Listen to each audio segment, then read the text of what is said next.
नमस्कार, मैं हूं नीलू। तो देखिए, इजराइल और ईरान के बीच एक बार फिर से जंग जैसे हालात बन गए हैं।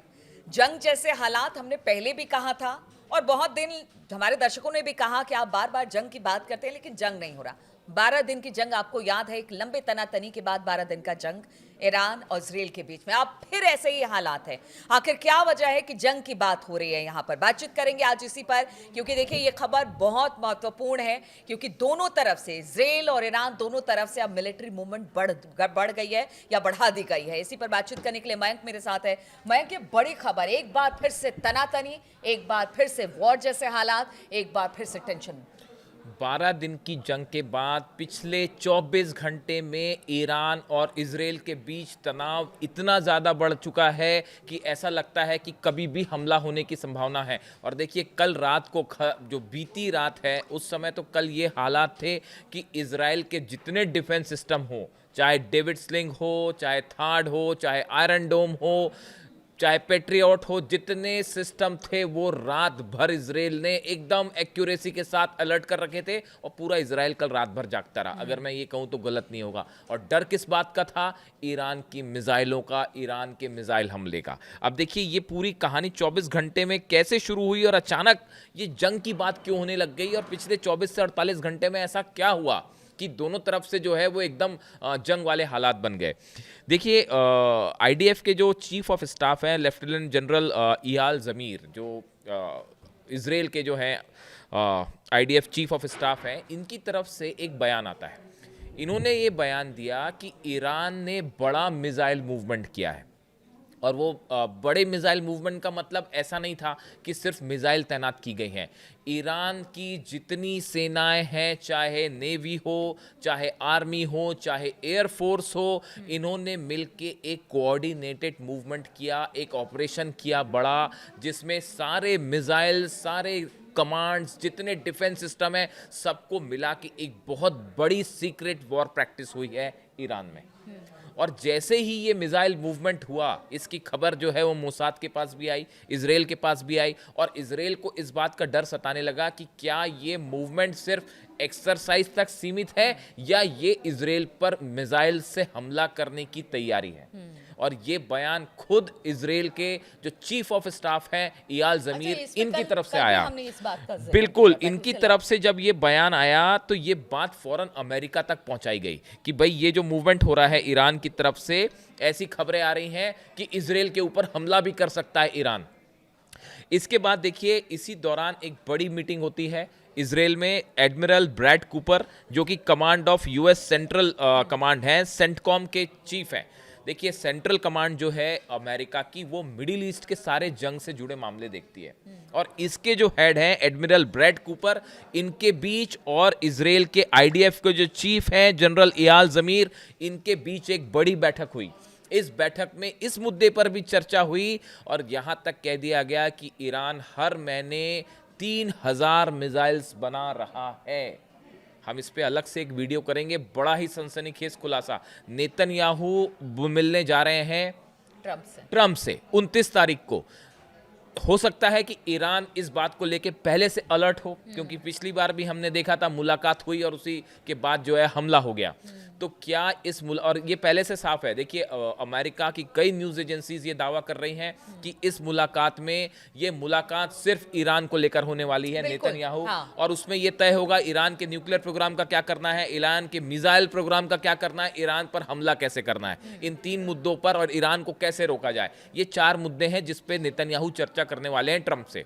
और अगर इसमें फैसला किसी बात की जंग को लेकर होता है, हमला करने को होता है, तो ईरान ने इसके लिए अपनी मिसाइलें तैनात कर दी हैं। पूरी मिसाइल्स जो हैं वो लॉन्च मोड में है। लॉन्च मोड मतलब आपने बटन दबाया और मिसाइलें चली। देखिए, मिसाइलें सिर्फ लॉन्च मोड पर नहीं है, बहुत तेजी से, जिस तरह से आपने कहा, मिसाइलें बनाई जा रही हैं। बैलिस्टिक मिसाइल को लेकर भी इजराइल को चिंता है।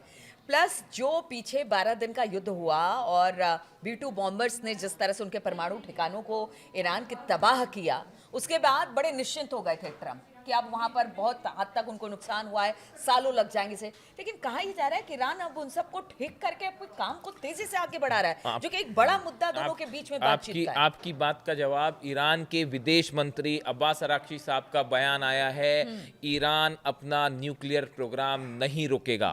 ब्रिटेन की जो विदेश मंत्री हैं उनसे उनकी बात हुई है और उन्होंने साफ ये बात कह दी है, ईरान अपना परमाणु प्रोग्राम जो है वो नहीं रोकेगा। ईरान अपने मिसाइल प्रोग्राम पे तो बात ही नहीं करेगा, रोकना तो बड़ी दूर की बात है। ईरान अपने मिसाइल प्रोग्राम पर उन्होंने साफ कह दिया है ये ईरान के डिफेंस के लिए है और किसी सूरत में नहीं रुकेगा। कह रहे हैं नेतन्याहू को यही चिंता खाई जा रही है कि अगर ऐसा सब कुछ हुआ, बैलिस्टिक मिसाइल का इतना ज्यादा बनना, वहां पर परमाणु एक बार फिर से जो उनके ठिकाने नष्ट हुए थे उसको बनाना और अपने परमाणु कार्यक्रम को ना रोकना, उनका कहना है नेतन्याहू का, अगर ऐसा हुआ तो सबसे ज्यादा खतरा इजराइल को होगा। तीसरी बात जो अब्बास अराक्ची साहब ने कही, विदेश मंत्री ने, उन्होंने ये कहा कि 12 दिन की जंग में ईरान के लॉन्च पैड्स को जो नुकसान हुआ था, करीब 600 लॉन्च पैड्स ऐसे हैं ईरान के जिसके बारे में दावा किया जाता है जो इजराइल ने टारगेट करने की कोशिश की और उसमें से कईयों को नुकसान हुआ था, वो सब के सब रिपेयर कर लिए गए हैं, सब के सब ठीक कर दिए गए हैं।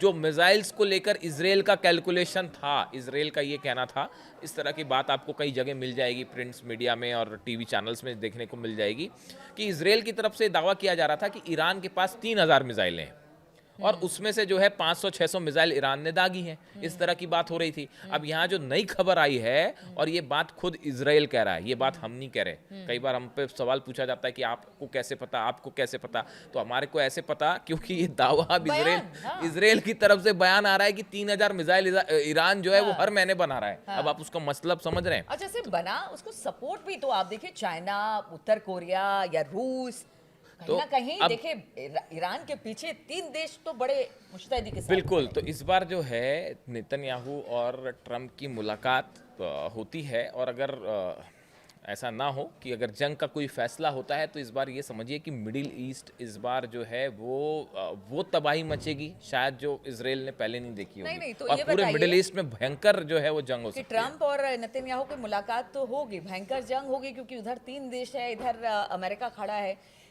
जो व्यक्ति ट्रंप पीस की बात कर रहे हैं, जगह जगह पर नोबेल शांति पुरस्कार पाने के लिए एकदम से ललाए दिखाई दे रहे हैं, उनको लगता है कि वो नेतन्याहू को ये कहेंगे कि हाँ ठीक है तुम आगे बढ़ो, हम तुम्हारे पीछे हैं, इस तरह के हालात को देखकर।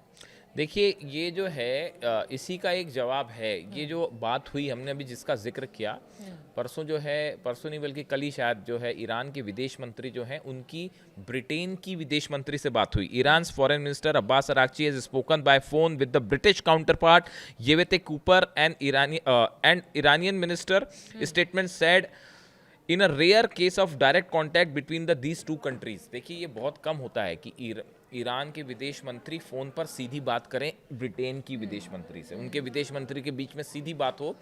ये शायद ऑलरेडी एक बैकडोर से कोशिश शुरू हो गई है कि ट्रंप और नेतन्याहू के मुलाकात के पहले किसी तरह के एक समझौते की बात की जाए।